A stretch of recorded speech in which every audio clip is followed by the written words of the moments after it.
பாஷாஸ் கிச்சனில் இன்றைக்கி நம்ம பார்க்க போகிறது பச்சை துவரையில் செய்ய போகிற குழம்பு. பச்சை துவரைனா பீஜன் பீஸ், க்ரீனாக இருக்கிற அந்த பீஜன் பீஸில் செய்ய போகிற குழம்பு தான் இன்றைக்கி நம்ம பார்க்க போகிறோம். ஸோ இந்த பச்சை துவரை நம்மளுக்கு எல்லா மார்க்கெட்லேயுமே கிடைக்கும். இது வந்து தோரம்பருப்பு இருக்கு இல்லையா, தோரம்பருப்பு எடுக்கிறோம்ல, அதோட பயிர் தான் இந்த பச்சை துவரை அப்படின்றது சொல்லுவோம். ஸோ இந்த பச்சை துவரை குழம்பு செய்கிறதுக்கு ஃபஸ்ட்டு இங்கே நான் ஒரு பேனில் ஆயில் ஊற்றிருக்கேன். இங்கே பாருங்கள், இப்படி தான் இருக்கும் இந்த பச்சை துவரை. இதை வந்து நீங்கள் பட்டர் பீன்ஸ் மாதிரி இருக்கும், இதை நீங்கள் உரிச்சு எடுக்கணும். ஸோ இதுக்கு தேவையான கருவேப்பிலை, கொத்தமல்லி, பூண்டு, வெங்காயம், தக்காளி எல்லாமே நான் இங்கே கட் பண்ணி எடுத்து வச்சுருக்கேன். ஸோ இந்த வெங்காயம் தக்காளி கொஞ்சம் நிறைய போட்டு தொக்கு மாதிரி இந்த குழம்பு நம்ம செய்ய போகிறோம். ஸோ இப்போ நான் ஹெவி பாட்டம் பேனில் ஒரு 4-5 டீஸ்பூன் வரைக்கும் குக்கிங் ஆயில் ஆட் பண்ணியிருக்கேன். எண்ணெய் சூடான உடனே இதில் நான் ஒரு 1/2 டீஸ்பூன் கடுகு சேர்க்க போகிறேன். ஸோ இந்த பச்சை துவரை அப்படின்றது நம்மளுக்கு தோரம் பருப்புலேருந்து கிடைக்கக்கூடிய அந்த பருப்பு. இந்த துவரம் பருப்பை காய வச்சு அதுக்கப்புறமா தான் அந்த பருப்பு எடுப்பாங்க. ஸோ இது வந்து இதோட யங் ஸ்டேஜில் நம்ம எடுத்துட்டோம் அப்படின்னா இந்த பச்சையாகவே நம்மளுக்கு கிடச்சிரும். ஸோ ஃபஸ்ட்டு இதில் கடுகு கொஞ்சம் வெடித்ததுக்கப்புறமா இதில் ஒரு 4-5 பூண்டு பல்லு நான் அதில் சேர்த்துக்கிறேன். இதில் ஒரு 6-7 கறி லீவ்ஸ் சேர்த்துக்கிறேன், கருவேப்பிலை போட்டுக்கிறேன். ஸோ இந்த பூண்டும் கருவேப்பிலையும் கொஞ்சம் லைட்டாக ரோஸ்ட் ஆனதுக்கப்புறமா நறுக்கி வச்சுருக்கிற வெங்காயத்தை இதில் நான் சேர்த்துட்றேன். ஸோ இது நம்ம வெறும் வெங்காயமும் தக்காளியும் போட்டு தான் இந்த குழம்பு செய்ய போகிறோம் அப்படின்றதுனால நான் கொஞ்சம் நிறைய வெங்காயமும் தக்காளியும் சேர்த்துருக்கேன். இது வந்து குழம்பு மாதிரியும் இருக்கும், தொக்கு மாதிரியும் இருக்கும். நீங்கள் அப்படியே சாப்பாடில் பெரட்டியும் இதில் சாப்பிட்லாம். ஸோ இதில் பார்த்தீங்கன்னா ஒரு 4 வெங்காயம் நான் இங்கே எடுத்திருக்கேன், மீடியம் சைஸ் வெங்காயம். ஸோ இப்போ இந்த வெங்காயம் எல்லாம் நல்லா வதங்குற வரைக்கும் இது நம்ம மிக்ஸ் பண்ணிவிட்டு நல்லா வதங்க விடுவோம். ஒரு வெங்காயம் கொஞ்சம் வதங்கினதுக்கப்புறமா இதில் நான் ஒரு 2 க்ரீன் சில்லிஸ் ஆட் பண்ணுறேன். பச்சை மிளகா ஒரு 2 கீரி போட்டு இதில் சேர்த்துருக்கேன். பச்சை மிளகா சேர்த்ததுக்கப்புறமா இதில் 1 டீஸ்பூன் இஞ்சி பூண்டு பேஸ்ட் ஆட் பண்ணியிருக்கேன். ரொம்ப நிறைய ஆட் பண்ணணும்னு அவசியம் இல்லை, ஜஸ்ட் 1 டீஸ்பூன் நீங்கள் ஆட் பண்ணிங்கனாலே போதும். இந்த பச்சை துவரை வந்து கொஞ்சம் பிளாண்டாக இருக்கும் டேஸ்ட்டு. ஸோ அதை கொஞ்சம் நல்லா ஸ்பைஸப் பண்ணுறதுக்காக தான் இந்த இஞ்சி பூண்டு பேஸ்ட் நான் அதில் சேர்த்துருக்கேன். வெங்காயம், பச்சை மிளகா, கருவேப்பிலை, இந்த பூண்டு, இஞ்சி பூண்டு பேஸ்ட்டு எல்லாம் கொஞ்சம் நல்லா வதங்கினதுக்கப்புறமா இதில் நான் நறுக்கி வச்சுருக்கிற இந்த தக்காளியை சேர்த்துட்றேன். ஸோ தக்காளி, வெங்காயம் ரெண்டுமே நான் இங்கே ஈக்குவல் சைஸ் எடுத்திருக்கேன். ஸோ 4 வெங்காயம் எடுத்திருக்கேன் அப்படின்னா 4 தக்காளி அதில் நான் எடுத்திருக்கேன். ஸோ நீங்கள் இதோட கொஞ்சம் கம்மியாக உங்கள்கிட்ட துவரப்பருப்பு இருக்குது அப்படின்னா நீங்கள் அதுக்கேற்றாப்புல நீங்கள் கம்மியாக கூட நீங்கள் வச்சுக்கலாம். ஸோ வெங்காயம் தக்காளியெல்லாம் நல்லா வதங்குறதுக்கு நம்ம இப்போ வெயிட் பண்ணலாம்.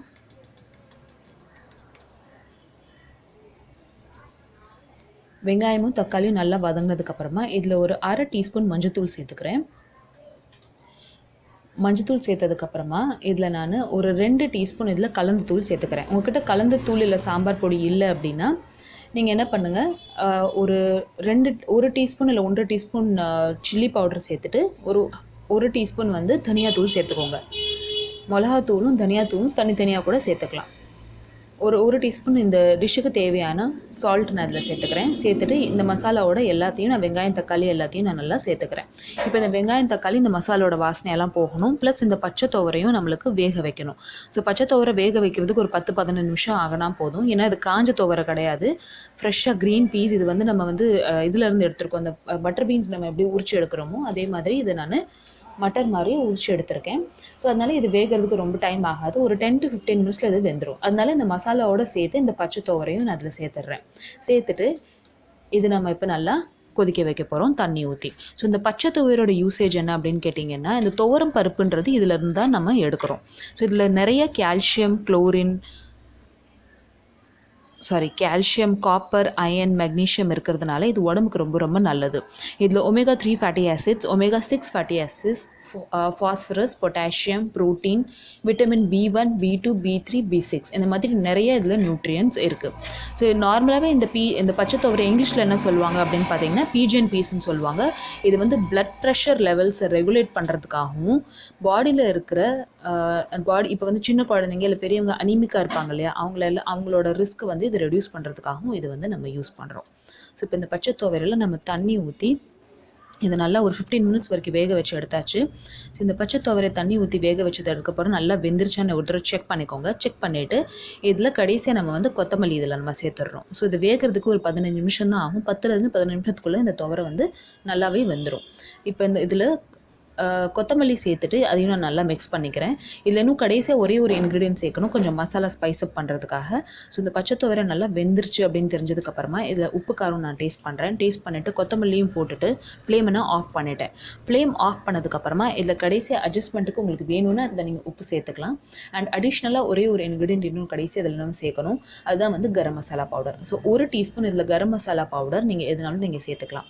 ஸோ நான் இங்கே எவரெஸ்ட் சேர்த்துருக்கேன், உங்களுக்கு எது வேணுமோ அதை நீங்கள் சேர்த்துக்கலாம். ஸோ கரம் மசாலா பவுடர் சேர்த்துருந்தீங்கன்னா இந்த பிளாண்டாக இருக்கிற இந்த துவரை வந்து நல்ல ஒரு டேஸ்ட்டும் ஸ்பைஸும் கொடுக்கும். ஸோ இது நீங்கள் வந்து சாப்பாடுக்கோ இல்லை சப்பாத்திக்கோ எதுனாலும் நீங்கள் சேர்த்து சாப்பிட்லாம். ஸோ இந்த பச்சை துவரை குழம்பு ரெடி ஆயிடுச்சு. இப்போ இதை நீங்கள் சர்வ் பண்ணுறதுக்கு நான் இங்கே எடுத்துக்கிறேன். ஸோ இந்த பச்சை துவரல் நிறைய நியூட்ரியன்ஸ் இருக்குது அப்படின்றதுனால அனிமிக்காக இருக்கிறவங்க ப்ளஸ் பிளட் சுகர் ரெகுலேட் பண்ணுறவங்களுக்கு இது ரொம்ப ரொம்ப யூஸ்ஃபுல்லான ஒரு டிஷ். ஸோ இந்த பச்சை துவரையை நீங்கள் ரைஸோடு வச்சு சாப்பிட்லாம் அண்ட் சப்பாத்திக்கும் கூட வச்சு சாப்பிட்லாம். இந்த பச்சை துவரை குழம்பு ஒரு தொக்கு உங்களுக்கு பிடிச்சிருந்துச்சி அப்படின்னா அப்போ பாருங்கள் நல்லா வெந்துருச்சு அப்படின்றது நான் இங்கே உங்களுக்கு காட்டுறேன். ஸோ இது நல்லா வந்து வெந்துருச்சு.